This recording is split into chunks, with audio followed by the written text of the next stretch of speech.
I am Quinn, and currently, I find myself on the receiving end of a barrage of complaints from my mother-in-law over the phone. She's upset and questioning why the house appears to be an empty lot now. "What were you thinking doing something like this?" she demands without giving me a chance to explain. It seems she's overlooked the fact that she's actually the one at fault here. As I sigh deeply, possibly out of frustration, her voice only gets louder. "You better explain to me exactly what you did with the house." Let me take you back to the beginning to give you the full context. This story starts back when I was a college student. My beloved grandfather had passed away, and his departure sparked a family dispute over his inheritance. Interestingly, this wasn't a squabble over money. The main issue was what to do with Grandpa's old house.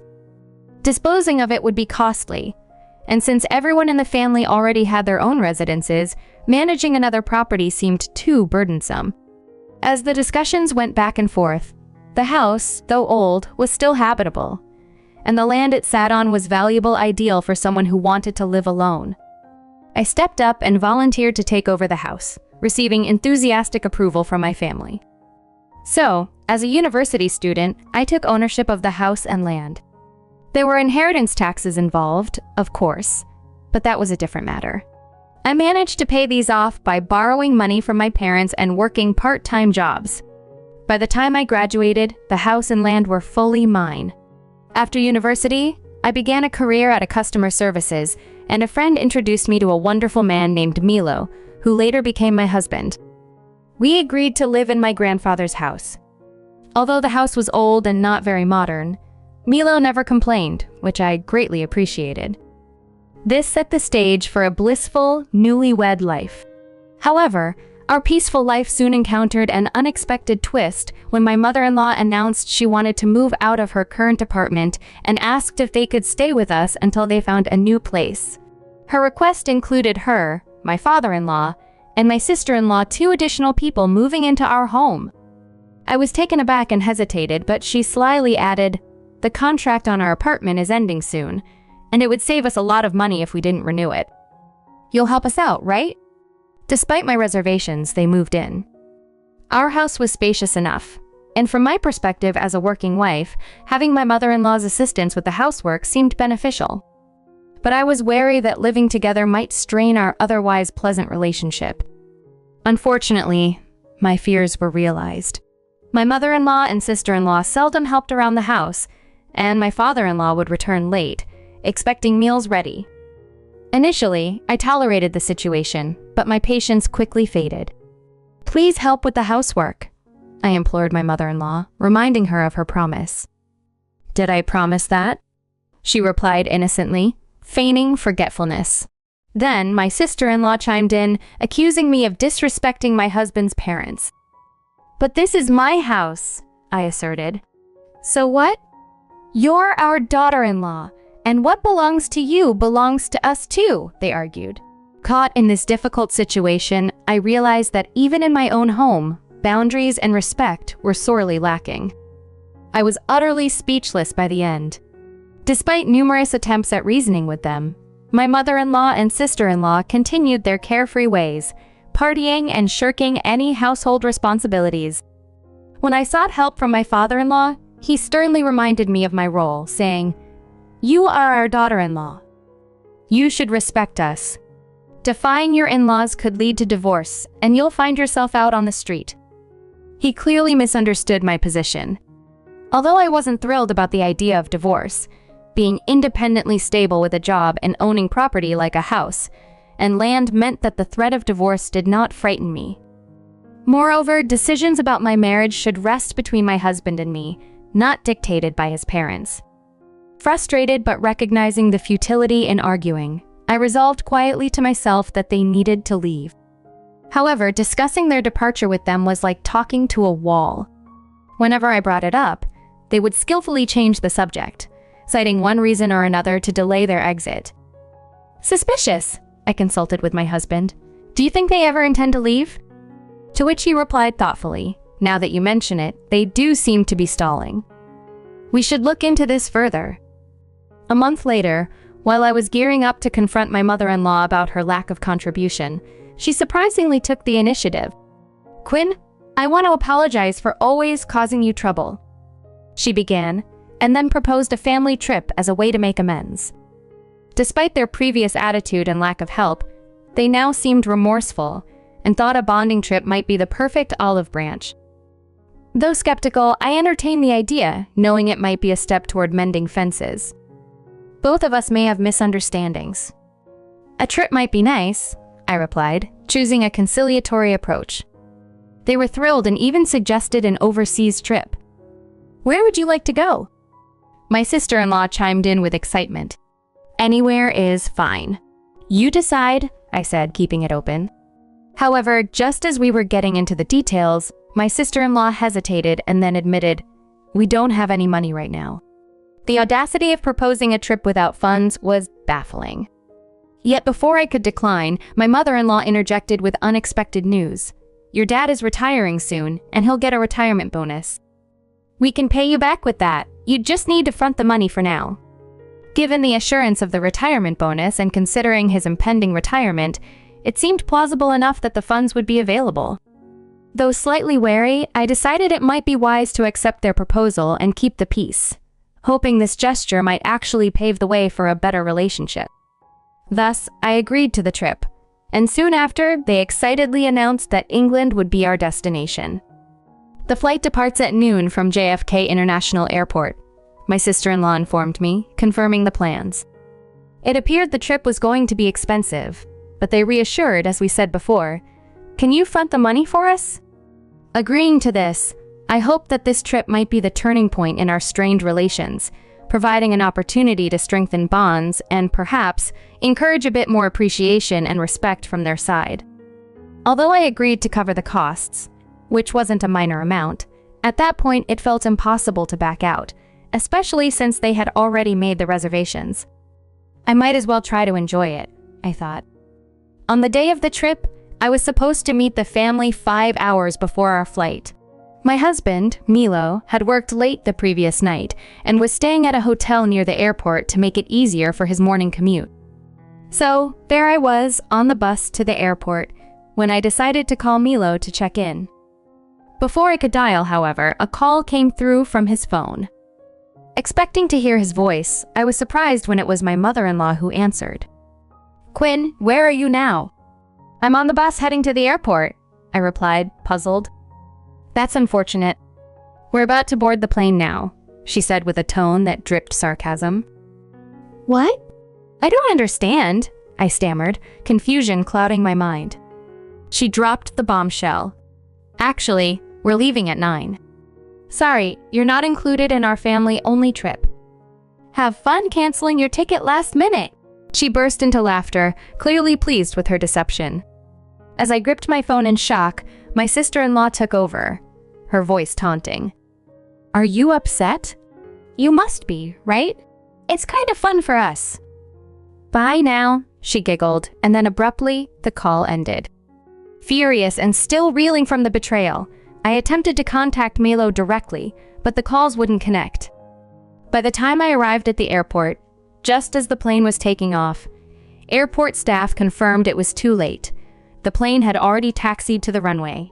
As the aircraft carrying my deceitful in-laws disappeared into the distance, scheduled to be gone for over a week, I felt a cold resolve settling in. "Play games with me and I'll show you who's the master," I muttered to myself. Driven by a mix of spite and urgency, I contacted a cutting steel framework to tear down the house. Additionally, I hired a warehouse clerk to clear out all belongings, not just mine, but also those of my in-laws. Since this action was so sudden, I didn't have a new home lined up, but I remembered a warehouse from my grandfather's estate that could serve as temporary storage.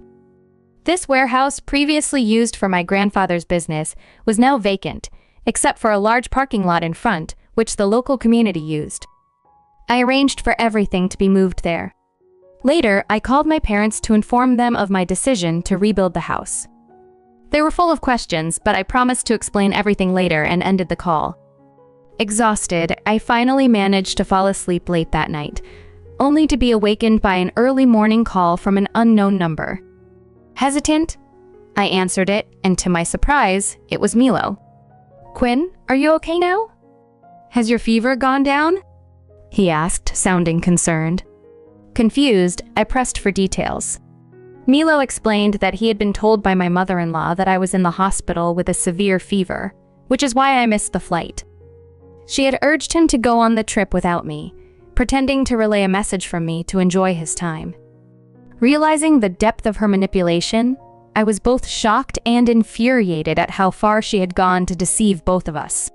Milo went on the trip believing he was doing it for my sake, all while unaware of the scheme his mother had concocted. Before they departed, my mother-in-law had stirred the pot by calling from Milo's phone, setting the stage for further deceit. During their journey, my sister-in-law even feigned an accident, supposedly breaking Milo's phone, which she claimed was unintentional. Milo, ever the forgiving type, believed her and let it go. However, upon reaching his hotel, he sensed that something wasn't quite right and managed to call me. I can't believe this, even my own sister was in on it. What are they up to, Milo? Are you upset about this? I asked him. Of course, Quinn. I was really looking forward to sharing this trip with you, he replied, his disappointment clear. Realizing that Milo was just as much a victim as I was, I clued him in on the full situation. That's how things are unfolding, I explained. That sounds interesting, Milo responded, intrigued by the plan unfolding back home. I've prepped everything. Just enjoy the trip and act natural. And one more thing, I added. Could you bring back some souvenirs for me and a few for my colleagues? It's a tradition, and I had promised to get them some branded items. Handling the situation from afar, I coordinated with Milo about the souvenirs to mask the reality that I hadn't traveled with him. Meanwhile, at dawn, I had the demolition team at the house. After receiving a quote, they promptly started and swiftly cleared the land where the house once stood. Upon their return, my in-laws were shocked to find just an empty plot of land where the house used to be. They immediately called me, launching into a non-stop tirade. That's the whole story, I said when they paused for breath. Do you understand now? You've got to be kidding, my mother-in-law exclaimed, disbelief coloring her voice. On the other end of the phone, I remained unfazed. It's pointless to argue about it now. The house is already demolished, I calmly responded. What about our belongings? Did you dispose of them? She demanded. No, I haven't disposed of them. They're safe, but I'm keeping them until you settle your debts, I replied. Pay for what? You're nothing but a thief, she accused. You said you'd at least cover the trip, didn't you? So pay up soon, I retorted. Caught off guard, she fell silent. Behind her, I could hear my sister-in-law whispering urgently. Trying to regain control, my mother-in-law changed her tone. Before anything, I want to know if our belongings are safe. They're in the warehouse my grandfather used to use. I won't return them unless you pay for the trip and the moving costs, I informed her. Your husband's retirement pension is coming, isn't it? Use that to settle the debt. With that, I ended the call and, after several more incessant attempts from her to contact me, I finally blocked all her calls. Feeling a sense of relief, I waited for Milo's return. When Milo arrived at the temporary residence where I was staying, a weekly mansion, I greeted him warmly. Welcome back. Did you bring any souvenirs? Of course I did, he replied, handing them over. To avoid worrying my parents about the recent upheaval, I informed them that we'd be staying at the weekly mansion temporarily while we figured out our next steps. I had already moved there and kept Milo updated, so he came directly there upon his return. Our in-laws were puzzled by his seemingly independent actions, but I was ready to handle whatever came next. I was relieved that everything had unfolded as it did, but Milo had his concerns.